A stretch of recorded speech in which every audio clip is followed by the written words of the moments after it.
Cinema நட்சத்திரங்கள் என்னதான் திரையில் ஜொலித்தாலும் நிஜத்தில் அவர்களின் தனிப்பட்ட வாழ்க்கை அப்படியே இருப்பதில்லை. ஏராளமான இருண்ட பக்கங்கள் உள்ளன.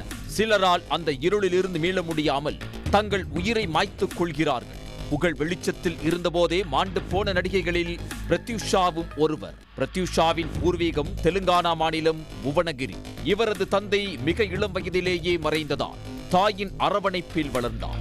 1988ஆம் ஆண்டு நடிகர் மோகன் பாபுவுக்கு ஜோடியாக பிரத்யூஷா தெலுங்கு திரையுலகில் அறிமுகமானார். தனது 18 வயதில் முதல் படம் வெளியாகும் முன்னரே 2 படங்களில் நடிக்க பிரத்யூஷா ஒப்பந்தமாகியிருந்தார். அவரது அளவற்ற திறமை அவருக்கு விரைவாக பல வாய்ப்புகளை அள்ளித் தந்தது. 1999ஆம் ஆண்டு மனுநீதி திரைப்படம் மூலம் தமிழ் திரையுலகில் பிரத்யூஷா அடியெடுத்து வைத்தார். இந்த படம் அவரது வாழ்க்கையில் ஒரு திருப்பு முனையாக அமைந்தது. அதைத் தொடர்ந்து சூப்பர் குடும்பம், தவசி, கடல் பூக்கள் போன்ற தமிழ் படங்களில் தோன்றி தனக்கென ஒரு இடத்தை வெகு விரைவிலேயே பிரத்யூஷா உருவாக்கிக் கொண்டார். பிரத்யூஷா சித்தார்த் ரெட்டி என்பவரை காதலித்திருக்கிறார். இருவரும் குழந்தை பருவத்திலிருந்தே அறிமுகமானவர்கள். சித்தார்த் ரெட்டி என்ஜினியரிங் கல்லூரி மாணவர். ஆனால் அவர்களின் காதலுக்கும் திருமணத்துக்கும் சித்தார்த் ரெட்டியின் பெற்றோர் எதிர்ப்பு தெரிவித்தனர். இதனால் 2002ஆம் ஆண்டு சித்தார்த்தும் பிரத்யூஷாவும் பூச்சி மருந்து குடித்து தற்கொலை செய்ய முயன்றனர். இதில் சித்தார்த் உயிர் தப்பிவிட பிரத்யூஷா மருத்துவமனைக்கு செல்லும் வழியில் உயிரிழந்தார். அவருக்கு அப்போது வயது 22. தற்கொலைக்கு தூண்டுதல் மற்றும் தற்கொலை முயற்சி ஆகிய குற்றச்சாட்டுகளுக்காக சித்தார்த் ரெட்டியை ஹைதராபாத் பெருநகர் அமர்வு நீதிமன்றம் குற்றவாளி என தீர்ப்பளித்து அவருக்கு 5 ஆண்டுகள் சிறை தண்டனை விதித்தது.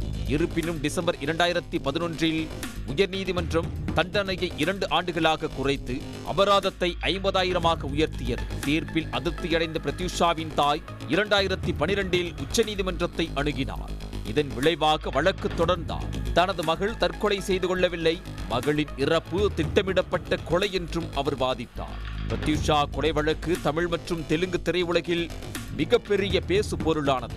23 ஆண்டுகளாக அவரது இறப்பு கொலையா தற்கொலையா என்கிற விசாரணையில் இருந்து வருகிறது. இந்த சூழலில் சென்ற 19ஆம் தேதி இந்த வழக்கின் இறுதி விசாரணை உச்சநீதிமன்ற அமர்வுக்கு வந்தது.